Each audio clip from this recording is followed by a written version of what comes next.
நல்ல இன்னொரு தடவை நல்ல ஒரு உற்சாகமா கைத்தட்டல கொடுத்து வச்சிருங்க, உங்களுக்கு புண்ணியமா போகும். அதுல ஏன்னா இந்த இருக்கிற பெண்களுக்கு நல்ல ஒரு டிப்ஸை சொல்லிட்டு நான் ஆரம்பிக்கிறேன். என்ன டிப்ஸ்? இங்க இருக்க பெண்கள் இங்க நல்லா கை தட்டினீங்கன்னா உங்க கூந்தல் நல்லா வளரும். அங்க பாருங்க, இருட்டுல ரெண்டு அக்கா தட்டிவிட்டு உடனே இழுக்கிறாங்க, உடனே எப்படி வளரும்? அங்க ஒரு அக்கா தட்டிட்டு இழுத்தாங்க, கையோட வந்துருச்சுடா, சவரி முடி போல இருக்கு. ஆனா வாயெல்லாம் பல்லு வரப்பலாம் நெல்லுங்கிற கதையா பெண்கள் ரசிக்கிறாங்க. நல்ல ஒரு தலைப்பை கொடுத்திருக்கீங்க. சொத்து பத்தா சொந்த பந்தமான்ற கேள்வியை கேட்டிருக்கீங்க. அவ்வளவுதான். வாழ்க்கையில பணம் தான் தேவைன்னு உண்மையை சொல்ல ரெண்டு ஆண்ஸ் இங்க வந்திருக்கும். சொந்த பந்தம் தான் பொய் சொல்றதுக்கு ரெண்டு பெண்கள் வந்திருக்காங்க. அப்படி ராஜா மாதிரி தீர்ப்பு சொல்ல மகாராஜா நீங்க வந்திருக்கீங்க. உங்களை நடுவர் ஆச்சு இங்க இருக்கிற ஆடியன்ஸ்க்கு ஒரு சின்ன போட்டி வச்சு. என்ன போட்டி? First ladies first. ஓகேவாக்கா? ரெடி 1 2 3 அப்படின்னு இங்க இருக்கிற பெண்கள் மட்டும் பலமா கை தட்டணும். அதுக்கு அடுத்து 1 2 3 நம்ம ஆண் சிங்கங்கள் கை தட்டணும். சத்தியமா சொல்ற, ஒரு கல்லூரியில பேராசிரியர், மாசம் 3.5 லட்சம் ரூபாய் சம்பளம் வாங்குறேன். இந்த போட்டியில யார் ஜெயிக்கிறீங்களோ அவங்களுக்கு என்னோட 1 மாச சம்பளத்தை இதே மேடையில எங்க நடுவர் கையால உங்களுக்கு குடுக்காட்டினால ஒரு போட்டுக்க செயின், பிரேஸ்லெட், மோதிரம் எல்லாத்தையும் கழட்டி உங்கள்ட்ட கொடுத்துருப்போம். ஆமாடா, கழட்டி கொடுத்துட்டு நான் கௌதமாடி பஸ் ஸ்டாண்ட்ல படுத்து கிடப்பேன். அதான் எல்லாம் ரெடியா இருக்காங்க. ரெடியா இருக்கீங்களா? Ladies first. பவர் பாத்துருவோமா? ரெடி 1 2 3. அடே அப்பா, நீங்க ரெண்டு பேரும் எதுக்குமா கை தட்டுறீங்க? லேடிஸா ஆதார் அட்டை வச்சிருக்கியா? அப்பதான் நம்புவேன். ஆமா, ஒண்ணு தெரிஞ்சுக்கங்க, யாரெல்லாம் அழகா இருக்கோம்னு நினைக்கிறீங்களோ அவங்க எல்லாம் பட்டிமன்றம் முடிஞ்சு போய் உங்க வீட்டுல உங்க ஆதார் கார்டை எடுத்து பாருங்க, உங்க கருவம் கலைஞ்சிரும். ஆஹா, அனௌன்ஸ் பண்ணுவாங்க, பாத்திருக்கீங்களா? எப்படி? நாளைக்கு ஆதார் எடுக்கிறாங்க, எல்லாரும் வந்துருங்க. ஆம்பளை சட்டையை போட்டு நம்ம நாட்டுல போய் எடுத்துட்டு வந்துருவோம். இந்த லேடிஸ் அப்படி கிடையாது. பட்டு சேலை கட்டி பவுடர் அடிச்சு பூ வச்சு பொட்டு வச்சு செயின் போட்டு போய் உட்காருவாங்க. உட்கார்ந்த உடனே நம்ம போட்டோகிராஃபர் மாதிரிலாம் இப்படி இப்படி ரெடி செடிலாம் சொல்ல மாட்டாங்க. எடுத்தாச்சு போ. ஒரு வாரம் சென்று போஸ்ட் ஆஃபீஸில் ஆதார் கார்டு வரும், வாங்கி பாத்தியன்னா சாத்தி வச்ச போன மாதிரி எடுத்து அனுப்பியிருப்பாங்க. நம்ம கருவம் கலைஞ்சு போய். பெண்களே இவ்வளவு உற்சாகமா கை தட்டுறாங்களே, எங்க ஆண்களோட பவர் பாக்குறீங்களா? எங்க பாப்போம். பங்களா ரெடியா இருக்கீங்களா? ரெடி 1 2 3. ஆடுறா 5 5 10 ஆண்கள்னால கெத்துங்கிறத அப்படி காட்டுறாங்க சார். நல்ல ஒரு புகைப்பட கலைஞர்லாம் சேர்ந்து இந்த நிகழ்ச்சி நடத்துறாங்க. சத்தியமா சொல்றேன், காலத்துல ஒரே ஒரு விஷயம் தான் சொல்லுவாங்க, வாழ்க்கையில ஒண்ணு போனா திரும்பி வராதுன்னு சொல்லுவாங்க. எதை தெரியுமா சொல்லுவாங்க? நம்மளோட வாழ்க்கையில நேரம் மட்டும் போனா திரும்பி வராதுன்னு சொல்லுவாங்க. அந்த நேரத்தை கூட புகைப்படத்தின் மூலமா மீட்டு கொடுக்கக்கூடிய ஒரு ஆற்றல் இருக்குதுன்னா அது நம்ம புகைப்பட கலைஞர்களுக்கு தான் இருக்கு. அவங்களுக்காக நல்ல ஒரு கைத்தல்ல எல்லாருமே கொடுத்து வைங்க. ஏன் தெரியுமா அதை சொல்றேன்? 2ஆம் உலக போர் அவ்வளவு கொடூரமா எல்லா பக்கமும் நடந்துகிட்டு இருந்தது. அந்த 2ஆம் உலக போர் நிக்கிறதுக்கே காரணம் என்ன தெரியுமா? ஒரே ஒரு புகைப்படம் தான் சார். ஒரே ஒரு புகைப்படம் தான். என்ன? ஒரு குழந்தை இந்த போர் நடந்து பசி பட்னி, லிபியா நாட்டுல அந்த குழந்தை பசி பட்னியோட சாப்பாட்டுக்கே இல்லாம எலும்பு தோலும் அப்படி சாகுற மாதிரி கிடக்குது. பக்கத்துல ஒரு பிணந்தண்ணி கழுகு அந்த குழந்தை எப்ப சாகும் அதோட எலும்ப சாப்பிடலான்னு ரெடியா நிக்கிறத ஒரு புகைப்பட கலைஞர் போட்டோ பிடிச்சு போட்டாரு. உலகத்துல அமைதி திரும்பினுச்சுன்னா வரலாறையே மீட்டெடுக்கக்கூடிய ஒரு ஆற்றல் புகைப்பட கலைஞர்களுக்கு தான் உண்டு. அவங்களுக்காக நல்ல ஒரு கைத்தல கொடுங்க. திறமையான ஆளியா? ஏன் சார் காசை எப்படி கன்ஃபார்ம் பண்றது உனக்கு தெரியுதுடா? இல்ல, உண்மையை டெக்னிக் தெரியுதுடா உனக்கு? உண்மையை சொன்ன சார். அது மட்டும் இல்ல, இந்த மாதிரி சுமார் மூஞ்சி குமார கூட அழகா புகைப்படம் பிடிக்கிறதே புகைப்பட கலைஞர். அந்த வகையில நல்ல கேள்வியை கேட்டிருக்காங்க. சொத்து பத்தா சொந்த பந்தமா? சொத்து பத்தி இல்லாம வாழ்க்கையில ஏதாவது பண்ண முடியுமா சார்? ஒண்ணும் பண்ண முடியாது. பிள்ளை அப்படியே எல்இடில அப்படியே மின்னுது, போக்கஸ் லைட் மின்னுது. இந்த தங்கத்துல ஆடியோ கொண்டாந்து போட்டிருக்காங்க, அங்க புடிச்சு டிவி போட்டா ஆன்லைன்ல போயிட்டு இருக்கு. எல்லாமே பணம் சார். ஆமா, பணம் எல்லாமே ஏதாவது பண்ண முடியும். மைசெட்காரரை கூப்பிட்டு ஆடியோக்காரனே நீங்க நம்மளுக்கு ரொம்ப வேண்டியவர், ஆமா காசு மட்டும் இல்லைன்னு சொல்லு, வயரை புடிங்கி வாயில சொல்லி விட்டு போயிருவாரு. அவ்வளவுதான். உண்மையில பணம் தான் வாழ்க்கை. பணம் இல்லாம என்ன பண்ண முடியும்? இந்த 2 பேரும் சிரிச்சுக்கிட்டு உட்கார்ந்து இருக்கு. சொந்த பந்தத்துக்கு பேச வந்தாலும் ஒண்ணு இல்ல. இப்ப பட்டிமன்றம் முடிஞ்சு ஒரு 500 ரூபாய் கம்மியா ரவிக்குமார் கொடுக்கட்டும், அங்க பஸ் ஸ்டாண்ட்ல வேட்டியை உருவிட்டு விட்டு போயிருவாங்க. பணத்துக்கு தான் வாழ்க்கை. பணம் தான் முக்கியம். அன்னைக்கே பாட்டுல சொன்னா, ரூபா நோட்டுல ஜோரா புன்னகையை ஏந்தி காசை பார்த்தா காந்தி தாத்தா போல நாம் சிரிப்போம். ஆரம்பம் ஆயாச்சே பேரின்பம் பம் பம் பம் காசு மேலே. வாய்க்கு ருசியா சமைச்சு போடுறீங்களா? அத கேளியா? அன்னைக்கு பட்டிமன்றம் லேட் ஆச்சு. சரி, என் பொண்டாட்டி சொன்ன அடியே 2 சப்பாத்தி சுட்டுவா, சாப்பிட்டு கிளம்புறேன்னு கொண்டு வந்து குடுக்கறா. பிக்க முடியலையா? சப்பாத்தி மேல ஒருத்த காலை வச்சு கையை வச்சு இழுக்கிறேன், சப்பாத்தியை பிக்க முடியல.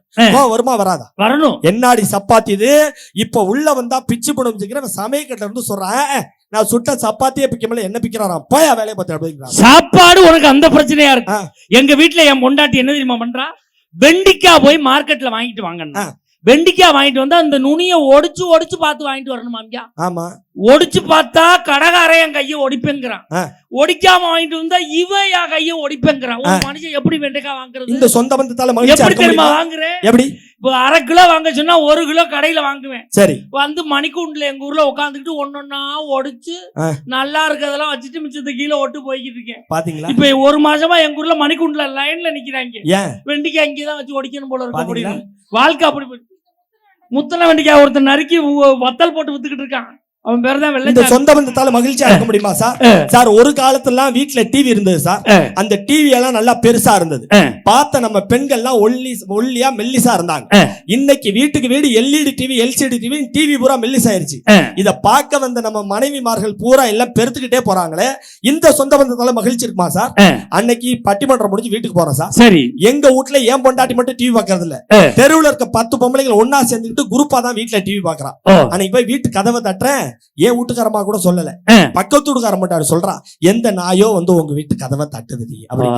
அதுக்கு ஏன் மாட்டாரு சொல்றா, எந்த நாயும் இல்ல, எங்க வீட்டு சொந்த நாய் தான் வந்து கதவை தட்டுதுன்னா. நான் போய் சொன்னேன், இந்தாடி சாப்பாடு போடுற நேரத்துல டிவி பாக்குற, அது நீ பார்க்காம தெருவுல இருக்க பொம்பளைங்களா சேர்ந்துக்கிட்டு கும்பலா பாக்குறீங்க. இனி சாப்பாடு போற நேரத்துல டிவி பார்த்த நடு வீட்லயே தூக்கு போட்டு தொங்குவேன்னு.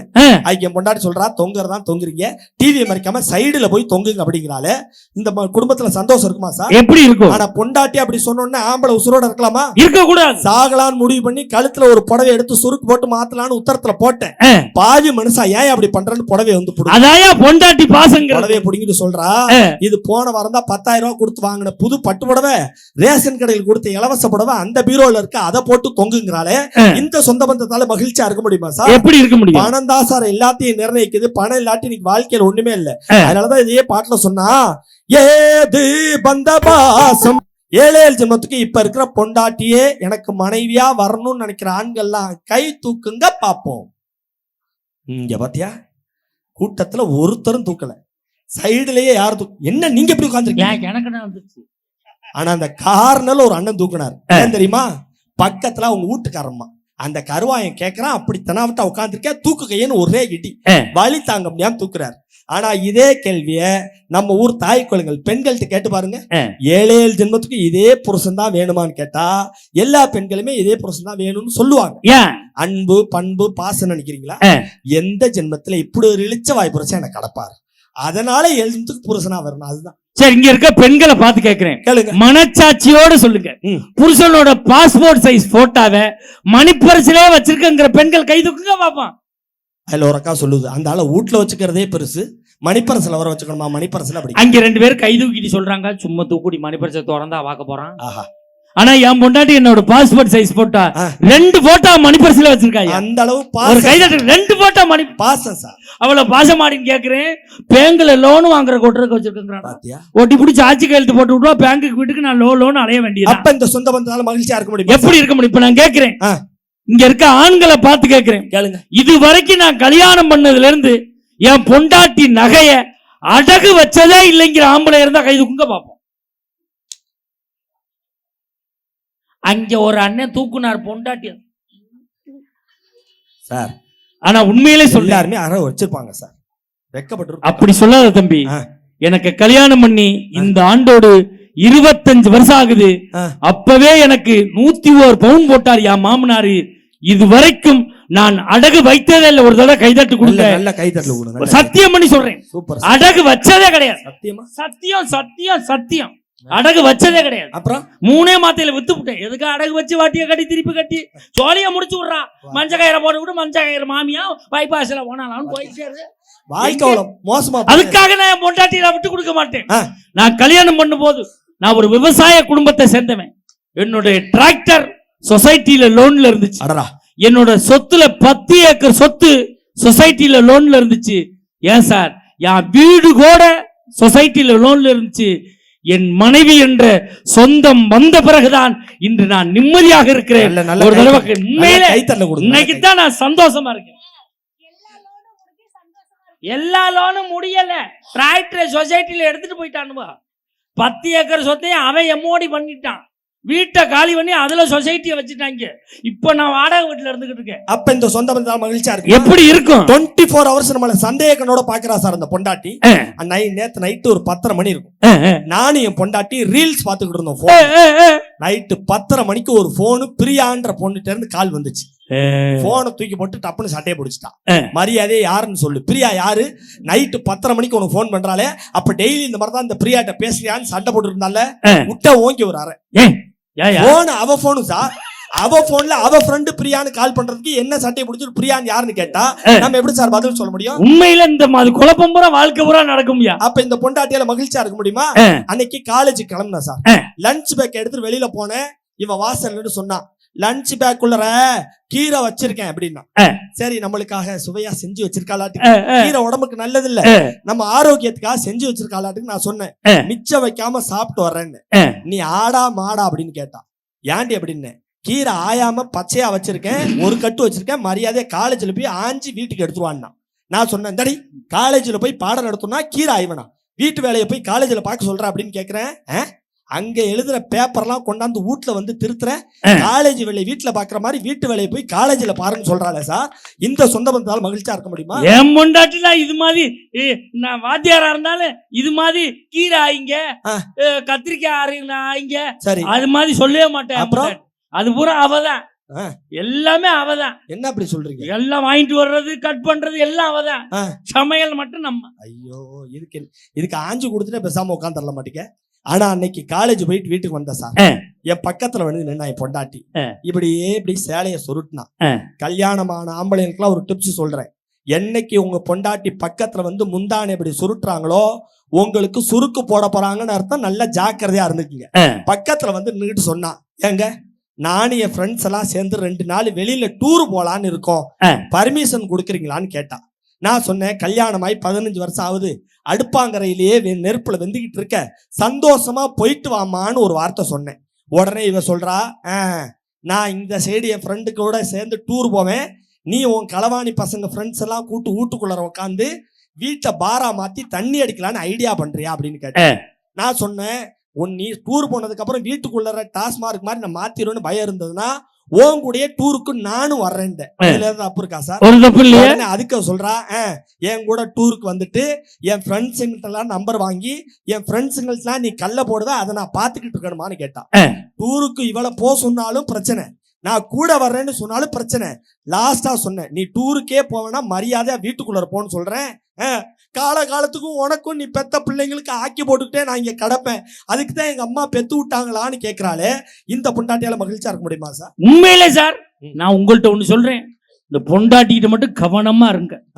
காலை சாப்பாட கரெக்டா போட்டுருவா, ஆமா, மத்தியான சாப்பாடு கரெக்டா கொடுத்துருவா, இந்த நைட்டு சாப்பாடு போடும் போதுதான் வேலையே காட்டுவா. என்ன வேலை?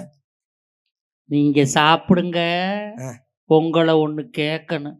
ஐயோ என்ன கேட்க போறான்னு தெரியலையே, போனதை எடுத்து பார்த்து விட்டாளா, இல்ல பைக்கில் ஏத்திட்டு போனதை எதுவும் போட்டு விட்டு விட்டாளுகளா?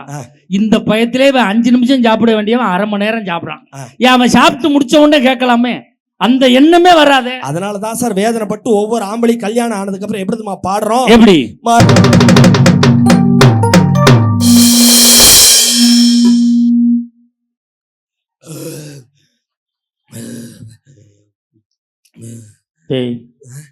இழுக்கிறது எனக்கு, நீ ஏன்டா தண்ணி குடிச்ச? யாருக்காவது இழுத்தா எனக்கு படபடன்னு வந்துடும் சார். நல்ல வியாதி, விளங்காத வியாதி. எப்படி செட்டு சேர்த்திருக்கேன் பாருங்க. இழுக்கையில விட்டுட்டாங்க. இழுவ நின்றதுக்கு அப்புறம் சார் இப்படித்தான் நேத்து நைட்டு எங்க வீட்டுல டிவியில என் பொண்டாட்டி நாடகம் பார்த்துக்கிட்டு இருந்தா. சரி, நான் தோசை சாப்பிட்டுக்கிட்டு இருந்தேன், தோசை விக்கிருச்சு. தண்ணி தண்ணி, அவ முடியட்டு வாரேன் நாடகம் முடியட்டு வாரம்னால எனக்கு முடியட்டு வாரம்னாலும் தெரியாம தான் நம்ம சுத்துறேன். அப்ப இந்த சொந்த பந்தால மகிழ்ச்சி இருக்க முடியும்? எப்படி இருக்க முடியும்? சத்தியமா சொல்றேன், மேடையில 2 பெண்கள் இருக்காங்க, கீழே இவ்வளவு பெண்கள் இருக்காங்க. இந்த யூடியூப்ல எல்லாம் லைவ்ல போயிட்டு இருக்கு. இங்க இருக்கிற பெண்களுக்கெல்லாம் எங்க மகாராஜன் தலைமையில் நடக்கிற இந்த பட்டிமன்றத்துல மிகப்பெரிய கோரிக்கையை ஒண்ணு நான் வைக்கணும்னு ஆசைப்படுறேன். என்ன கோரிக்கை? தயவு கூர்ந்து இனிமே இங்க இருக்கிற பெண்கள் எல்லாமே பண்பாடு கலாச்சாரம் மாறாம எல்லாமே குங்குமப்பட்டு வைங்க, யாரும் ஸ்டிக்கர் போட்டு தயவு செஞ்சு வைக்காதீங்க. ஏன் காசு ஏன் நெத்தி நான் வாங்குவேன் நான் வைப்பேன் உனக்கு நடான்னு சண்டைக்கு வரதா இருந்தா நீங்க வாங்குங்க வைங்க உங்க காசு உங்க நெத்தி தப்பு கிடையாது. ஆனா அந்த ஸ்டிக்கர் போட்டு பழசா போயிட்டா என்ன தெரியுமா பண்ணணும்? எங்க ஆண்கள்லாம் சிகரெட் குடிக்கிறோம் பீடி குடிக்கிறோம்ல லாஸ்ட் பப் இழுத்துட்டு அப்படியே கீழே போடுறோம் தரையில போட்டு அணைச்சிருவாங்க அணைக்கிறோம்ல. நான் சொல்றது உண்மைன்னா இங்க இருக்கிற ஆண்கள் கை தட்டுங்க. எந்த பெண்களாவது ஸ்டிக்கர் போட்டு பழசா பண்ணா கீழே போடுறாங்களா? எடுத்து கதவுல விட்டுறது கண்ணாடியில விட்டுறது கக்கூசு பீங்கால விட்டுறது வாஷ் பேஸ்ல கொண்டு போய் விட்டுறது பாத்ரூம் டைல்ஸ்ல கொண்டு போய் விட்டுறது. ஒரு அம்மா என்ன தெரியுமா பண்ணிருச்சு?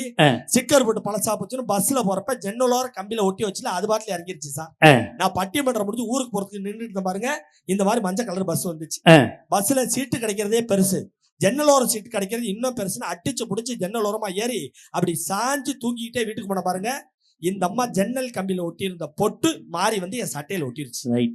இந்த பொட்டை நான் பாக்கலக்கா ஏன் பொண்டாட்டி பாத்துட்டா நேரா வீட்டுக்கு போனோன்னு கேட்டா வா ஐயா வா எத்தனை வருஷமா இது நடக்குதுன்னு கேட்டா. நான் தான் பொட்டை பாக்கலையே இவ பட்டிமன்றத்தை தான் கேட்கறான்னு நினைச்சுக்கிட்டு உன்னை கல்யாணம் பண்றதுக்கு முன்னாடியில இருந்தே இது நடக்குதுன்னு. ஒரு பொட்டுல என் வாழ்க்கை பொட்டுன்னு போச்சே இதெல்லாம் ஒரு பொழப்பாசா? நான் இன்னொரு கோரிக்கையும் வைக்கிறேன். என்னது? இந்த பெண்களுக்கு இந்த ஜிகுன்னு சிகனா வச்ச சேலை கட்டுறீங்கல்ல பஸ்ல போய் உக்காந்தீங்கன்னா இறங்கும் போது அந்த சீட்டை தட்டி விட்டு வந்துருங்க.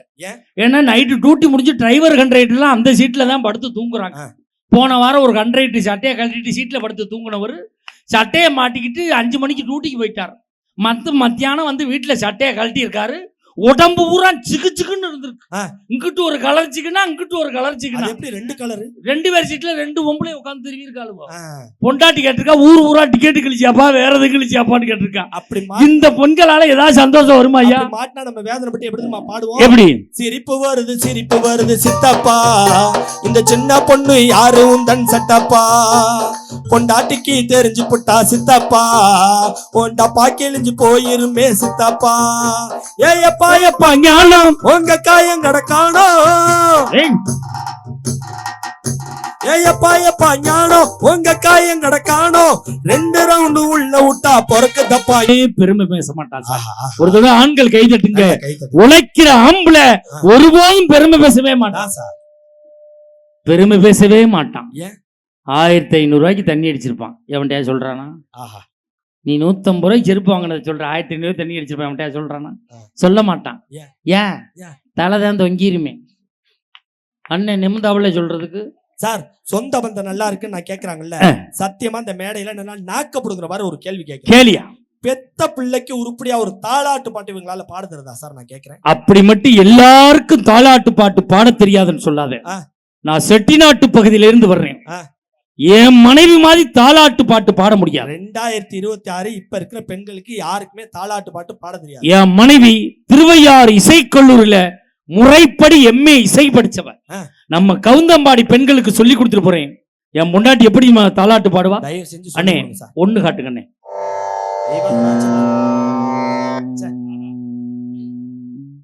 தம்பி ஒரு அரை நோட்டு காட்டுங்க.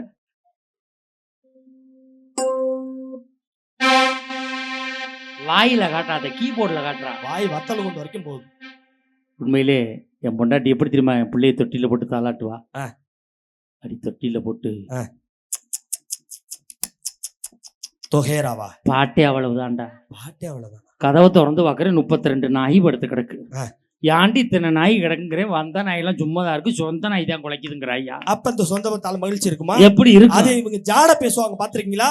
நான் சத்தியமா சொல்றேன் சார். நம்ம ஊருக்கு வாழ வந்த மருமவ பெத்த பிள்ளை அழுகுது. யாருக்கு தாலாட்டு பண்ணணும்? பிள்ளைக்கு தான் தாலாட்டு பண்ணணும். ஆனா முதல் நாளே மாமியா கூட நாத்தனா கூட முடிபிடி சண்டை. இப்ப மாமியாவும் நாத்தனாவும் சைட்ல உட்கார்ந்து இருந்தாங்க. வாழ வந்த மருமவ பிள்ளை அழுகுன்னு தாலாட்டு பண்ணா. எப்படி தெரியுமா பண்ணா? ஒரு பாயிண்ட் எக்கோ வைங்க. பூமியோ நல்ல பூமி புண்ணியரும் நல்லவரு. யாரு? புருஷன். புண்ணியரை பெத்தெடுத்த பெருங்கொரங்கே தொந்தரவு பெருங்கொரங்கே தொந்தரவு. அக்காவுக்கு அவ்வளவு சந்தோஷம். ஐயோ எனக்கு கல்யாணம் ஆகி 14 வருஷம் ஆகுது.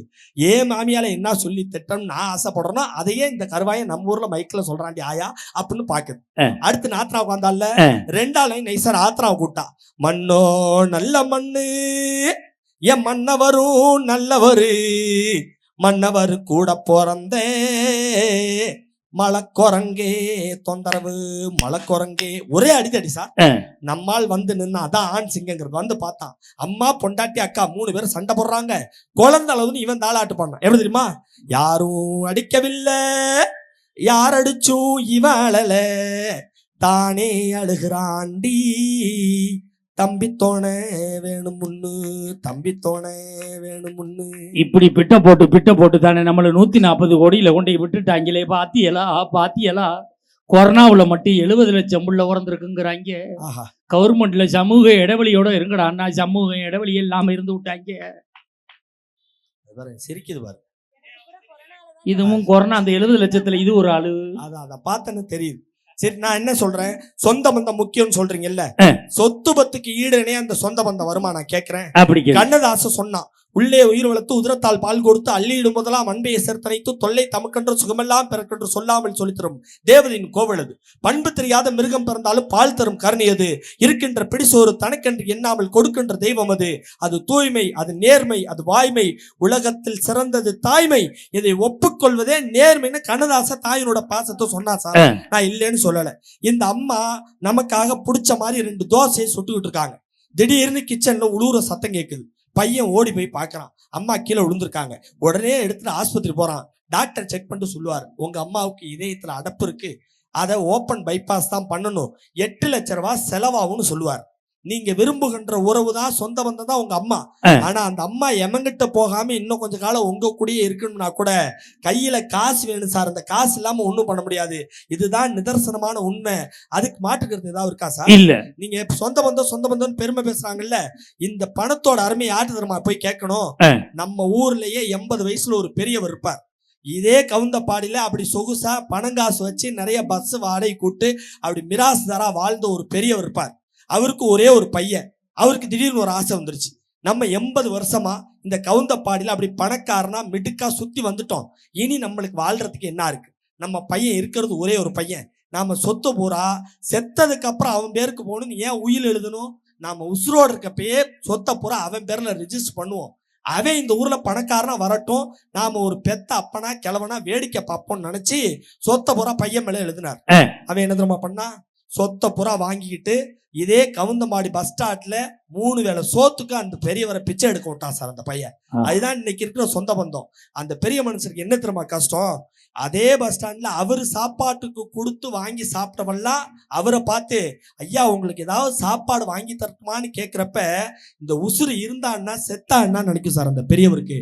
அப்ப அவர் நினைச்சாரா, அடே பெத்த பைய கடைசியில என்னை காப்பாத்துவேன்னு நினைச்சுதானே சொத்த பூரா உம்பேர்ல எழுதினேன். இன்னைக்கு இதெல்லாம் வாங்கிட்டு என்ன நடு ரோட்ல விட்டியடா, இந்த காசை நான் வச்சிருந்தா கூட அந்த காசுக்காகவாவது எனக்கு கடைசி வரைக்கும் கஞ்சி ஊத்திருப்பேன்னு வேதனைப்பட்டாராம். இதை இன்னைக்கு இல்ல சார், 50 வருஷத்துக்கு முன்னாடியே கண்ணதாச பாட்டுல சொன்னா, ஒரு குளம்னு இருந்தா அதுல தண்ணி இருந்தாதான் மீனுங்கிறதே வரும், மீன் இருந்தாதான் அதை பிடிக்க கொக்குங்கிற ஒரு விஷயமே அங்க வரும். அது போலதான் பெத்த பிள்ளையாவே இருந்தாலும் நீ பணத்தை வச்சிருந்தாதான் அப்பான்னு சொல்லி வருவான், இல்லாட்டி டப்பான்னு விட்டுட்டு போயிடுவான். காசை கொடுத்தா தான் அவன் ஃப்ரெண்டுட்டு சொல்லுவான், இதோ போறாரு பாரு என் டாடிம்மா, காசை கொடுக்கலன்னா இந்த போறான் பாரு கேடிம்மா. காசை கொடுத்தா தான் பெண்கள் கூட நீங்க பெத்த பிள்ளைக்கு அம்மா, இல்லாட்டி ஆயிடுவீங்க சும்மா. இதுதான் வாழ்க்கை நிதர்சனங்கிறத அன்னைக்கே கொடுத்தான். குளத்திலே தண்ணியிலே சொந்தமாடா வேதனையே பந்தி வச்சா சொந்தமில்லே பந்தமில்லே. பானையில சோறு இருந்தா பூனைகள் கூட சொந்தம் கொண்டாடிட்டு வரும். உன் வேதனையை பந்தி வச்சுன்னா சொந்தக்காரன் ஒரு பைய கூட கிட்ட வரமாட்டாங்கிறதா வாழ்க்கை நிதர்சனம் சொன்னா. சொந்த பந்தத்தை விட சொத்து பத்தே உயர்ந்தது. அதுக்கே நீங்க தயவு கூர்ந்து தீர்ப்பை தரணும்னு கேட்டுக்கிட்டு நல்ல வாய்ப்புக்கு நன்றி நாட்டு விடுபடுகிறேன். நன்றி, வணக்கம், ஜெய்ஹிந்த். பணம் பந்தியிலே குணம் குப்பையிலே அதை பார்த்து அறிந்து நடக்காதவன் மனிதன் இல்லே, பிழைக்கும் மனிதன் இல்லே. நல்லா பேசுக்கார், ஒரு தடவை கைதட்டல் கொடுங்க பாப்போம் சார். பணம் தான் சார் வாழ்க்கை. இந்த 2 பேர் வந்திருக்காங்க, சொந்தம் தான் பெருசுன்னு வந்திருக்காங்க. இப்போ ஒன்றும் கிடையாது, பட்டிமன்றம் முடியுது. 2 பேரும் வேகமா பஸ் ஏறணும்னு இதுல இறங்கிறாங்க. இறங்கும் போது அது சேலை முந்தான தட்டி குப்புற விழுகுறாங்க. 2 பேரும் மண்டை 2ஆக ஒடிச்சு கொடன்னு ரத்தம் ஊத்துது. உடனே ஆம்புலன்ஸ் கூப்பிட்டு ஈரோடு ஆஸ்பத்திரி கொண்டு போறோம். கொண்டு போய் இவன் சார் சார் சார் சார் எங்க கௌதமி என் தங்கச்சி சார், எப்படியாவது காப்பாத்துங்க. அவர் கௌதமி என் தங்கச்சி சார், காப்பாத்துங்க. நான் தான் சார், இதாச இருக்க ஸ்டார் பேச்சாளர், நான் தான் நடுவர், காப்பாத்துங்க. இங்க வா, அது ஸ்டாரா இருக்கட்டும், டோரா இருக்கட்டும், கதவா இருக்கட்டும், அந்த 6 பார் கேஷ் கவுண்டர், அதில் போய் 50,000 ரூபாய் கட்டு, இல்லாட்டினா உங்க ஒக்கால கட்டுன்றுவான். பணம் தான் சார் வாழ்க்கை. பணம் இல்லைன்னா என்ன பண்ண முடியும்? இப்போ அது நான்லாம் 350 கிலோமீட்டர் தாண்டி இங்கே வந்து உட்காந்துருக்கேன். என்ன விதியா வந்து உட்காந்துருக்கேன்? எல்லாம் சில்லறைக்கு தான். பணம் தான் வாழ்க்கை. ஒவ்வொருத்தரும் பணத்தை நோக்கி தான் ஓடிக்கிட்டு இருக்கான். நல்லா யோசிச்சு பாருங்க. சொந்தம் சரியா இருக்கா? ஒன்றும் இல்லை. நேற்று என் மொண்டாட்டிக்கு ஒரு ஃபோன் பண்ணேன், ஃபுல் ரிங்காகி கட் ஆயிடுச்சு. வீட்டில் போய் ஏண்டி ஃபோன் பண்ணேன் எடுக்கலைன்னு கேட்டால் என்ன சார் சொல்லணும்? சைலண்டில் கிடந்துச்சு, டிவி சவுண்டில் கேட்கல, துணி துவச்சிக்கிட்டு இருந்தேன், சமையல் பண்ணிக்கிட்டு இருந்தேன். ஏதாவது சொல்லலாம்ல? ஏண்டி ஃபுல் ரிங்காகி கட் ஆயிடுச்சு ஃபோன் எடுக்கலைன்னு கேட்குறேன். ஒரே ரிங்கில் எடுக்கிறவளை பார்த்து நீ அடிக்க வேண்டியதானே? ஒரு ரிங்கில் எடுக்கிறவள இன்னும் எங்கே போய் தேடுறது? தேடித்தேன் கிடப்பாளா? இல்லை கிடைச்சாலும் தான் எடுப்பாளா? கிடைக்கிற வரைக்கும் எடுப்பான், கிடைச்சக்கப்புறம் எடுப்பாரா? இந்த பணம் படுத்துற பாடு என்ன பாடுபடுத்துதுங்கிறிய? கடுமையான சிக்கல்ல தான் மனுஷன் வாழ்றான். ஒன்றும் இல்லை, பட்டிமன்றம் வர்றதுக்கு ஈரோட்டில் சத்தி பசியர்னு பஸ் ஸ்டாண்டை விட்டு தான் வெளியில் வந்துச்சு. ஒருத்த ஓடியாந்து என் பக்கத்தில் உட்காந்தான், பட்டையெல்லாம் போட்டிருந்தான். நானே 3 பேர் சீட்டில் 3 சீட்டு முன்னாடி ஜன்னல் ஓரமாக உட்காந்துருக்கேன். வந்து என் பக்கத்தில் உட்காந்தான். பசி எங்கே போகுதுன்னு கேட்டான்.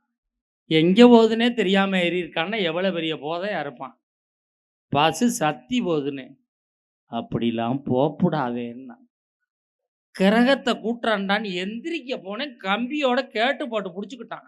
உக்காரு. நான் சன்னல்லே சாஞ்சிட்டேன். என்னென்ன ஊர் வரும்னு கேட்டான். ஈரோடு, கவுந்தம்பாடி, கோவி, சத்தின்னு. அப்படிலாம் வரக்கூடாதேன்னா எந்திரிக்க போனோம்னா வாந்தி எடுக்கிற மாதிரியே வர்றாயா, எடுத்தும் தொலைய மாட்டான், உப்புங்கிறான், உட்காந்துக்கிறான். நான் சன்னல்லே சாஞ்சிட்டேன். அண்ணே அப்படின்னா. தம்பி, அவன் பேசல, பகவான் பேசுறான். ஈரோடு ரொம்ப நாளா அந்த இடத்துல இருக்கு, கவுந்தம்பாடி ரொம்ப நாளா அந்த இடத்துல இருக்கு. கவுந்தம்பாடியை தூக்கி சத்தியில் வைக்கணும், சத்தியை தூக்கி ஈரோட்டில் வைக்கணும், என்ன சொல்கிறாயின்னு கேட்டான். முடியாதுன்னா வாந்தியை வாயில் விட்டுருவான். அப்படியே செய்வோம்னே அப்படின்னே. நாங்கள் பேசினதை பின்னாடி 2 பேர் கேட்டுக்கிட்டு இருந்திருக்கானுங்களா. அதில் ஒருத்தன் சொன்னால் முன்னாடி பாடுறா 2 குடியார பயிலுவ என்னம்மா பேச்சிக்கிட்டு இருக்காங்கன்னு. குடிச்சதாவே மாட்டினதுண்ணா. இன்னொருத்தன் சொன்னால் இவன் கொஞ்சமாக தான் ஏற்றிருப்பான் போல இருக்கு, அந்த மூக்கு நீளமாக இருக்கான் தானே ஃபுல்லாக ஏற்றிருப்பான் போல இருக்கு. இவன் சொல்கிறதுக்கு பூரா ஆமா போடுறான்னா. உண்மையிலே யாருக்கு தெரியுமா கோவில் கட்ட வேண்டும் இந்த சமூகத்திலே? நித்தம் நித்தம் குடிகார கணவனோடு குடும்பம் நடத்துகிறாளே அந்த பெண்ணுக்கு தான் இந்த சமூகத்தில் கோயில் கட்டி கும்பிடணும். பணம் சம்பாதித்து என்ன பண்ணா இவன் செய்ய கொடுக்குறானே. உறவு சரியில்லை, உறவு சரியில்லைன்னு இவர் சொல்லியிருக்காரு. உண்மையிலே சொந்தம்தான் என்ற அணியை துவங்கி வைத்து பேச வருகிறார் பாண்டிச்சேரி கௌதமி அவர்கள். பெண்கள் நல்ல ஒரு கை